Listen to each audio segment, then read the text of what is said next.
Welcome again to Kim's Bioproduction Academy. Today we want to discuss about the adaptations of the xylem tissue. And on the xylem tissue, we will divide them to two. That is the xylem vessel, one, and the trachea. And on the xylem vessel, we will discuss about how they will be adapted and the tracheids, how they will be adapted and which are their differences. So let's first look about the adaptations of the xylem vessels. These are just the structures of the xylem vessels from their lignification, from their lumen, again being hollow. So when you check about this one, you can check about the lumen. We're saying narrow lumen. The lumen of a xylem vessel is narrow, and this one is to enhance capillarity. Number two, we have hollow. You can check the xylem vessel being hollow, and the advantages of it being hollow is to allow continuous flow of water without interruptions. When I speak about without interruptions, it means it will have a continuous flow. You can use maybe let's say a pipe which is plugged. It will be limiting continuous flow of water, so this one is just continuously hollow. Then number three, we are speaking about lignin, but not just lignin, it's the walls which are lignified. And the lignification of the wall is to provide somewhat mechanical support, that is first. Second, preventing it from collapsing. So it's providing mechanical support which prevents it from collapsing. So those are the adaptations, but we still have more adaptations of the xylem. And with the adaptations, more of the xylem vessels are having pits on their walls or being perforated. You can speak about having pits or being perforated. What's the meaning of that? This one is to allow the lateral movement of water. These holes that we are seeing, which are many here, this one we are speaking about perforated. We can use a sample in the drip. If you know about the drip pipe, the drip pipes are always perforated either on above or the lower section. And the importance for this one we are speaking about for lateral movement of water. Then again, you can check about it's made up of dead cells. Within this lining, the cells are dead. And the cells being dead is to allow the flow of water and mineral salts without interruptions. This one is to avoid absorption. If the cells be alive, it could be absorbing the water which is transporting. That is the end of the adaptations of the xylem vessels. Let's check about the tracheids. The tracheids have the same adaptations. The only difference is this one that I've indicated here.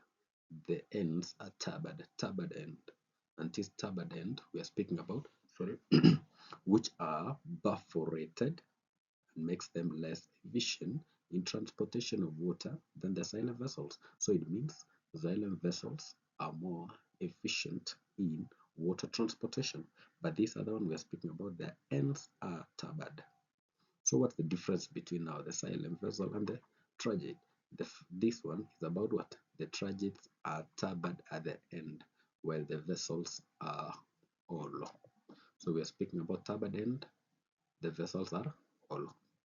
Let's go to the other discussion about the water flow now from the root air, that is now from the soil through the air, then up the xylem stem to the leaves, then to the atmosphere. So we will check about the flow, of which let's check here. What is being transported in the xylem vessel? It's water and mineral salts. Where is it transported from? It's from the soil to the root air, then to the cortex, of which with the cortex we have some three mode of movement: apoplast, symplast, vacuolar pathway movement. Then we go to the endodermis, xylem, stem, leaves, stomata, then to the atmosphere, of which we speak here. We are moving in a one pathway, that is one flow system. But when you check about the flowing, we'll be moving in a two-way flow system of the sub from the sub.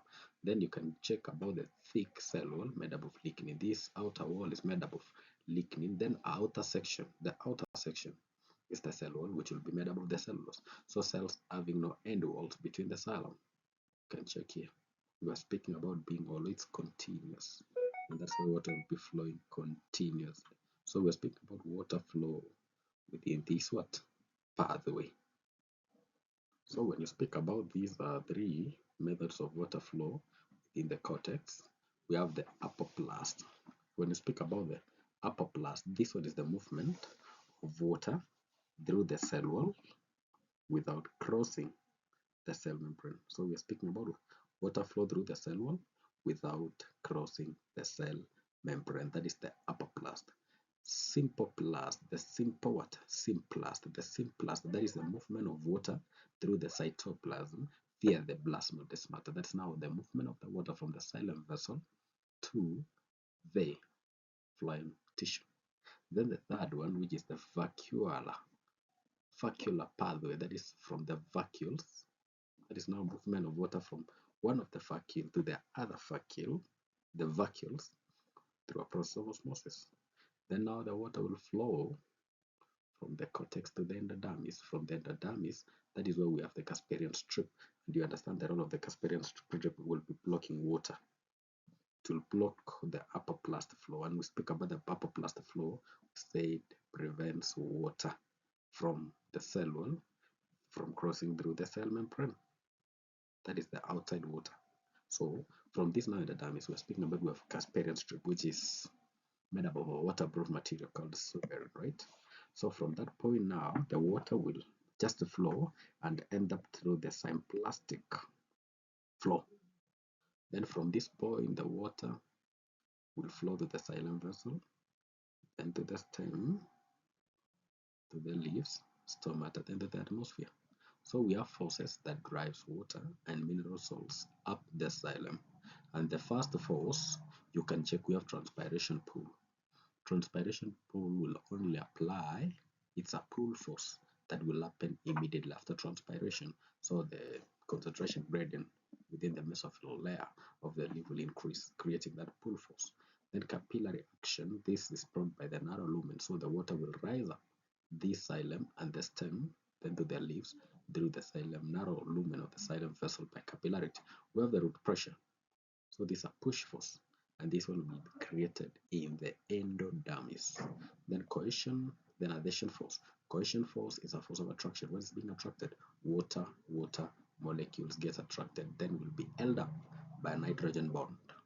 Water attracted, water molecules get attracted and then binds to the hydrogen bonding. Then adhesion force, the adhesion force that attracted water molecules will adhere to the xylem vessels. That is by the adhesion force. Then our last section is about the shapes of our xylem vessels. You can check our shapes here, and the first shape you can check it's annular. We have the spiral, reticulate, scalariform, and pitted. When you check about the annular, they're just ring-like. When you speak about spiral, the spiral, it's just like a spring. Then when you speak about the reticulate are just distributed. This is scalarification, they're just in a ladder form. Ladder form. Then pitted, the pits that we spoke about, being pitted or bordered pits, that is pits the holes. So the annular we're saying they're ring-like, forming in the secondary xylem, and this one will be found in young stems and readily growing tissues.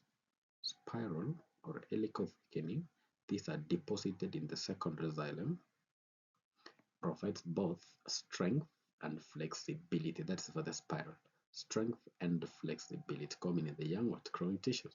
When we speak about the reticulate, these occur in irregular net pattern across the walls, common, mature in xylem vessels. Role, balance, strength, and efficient water conduction. Then the pitted and the circular bordered pits found in mature xylem vessel. Then allow the lateral movement of water and provide maximum strength. So the role is providing that maximum strength, and it's again second role is water flow in a lateral manner. Then scalarification, that is the ladder-like thickening. This one we are speaking about. This one will be found in fern and woody plants. The role will be providing moderate strength and allow efficient water flow. Thank you very much. That is the end of our discussion today. Continue, subscribe. Feel I'll be sharing more information as time goes by. Let's continue learning. Thank you very much.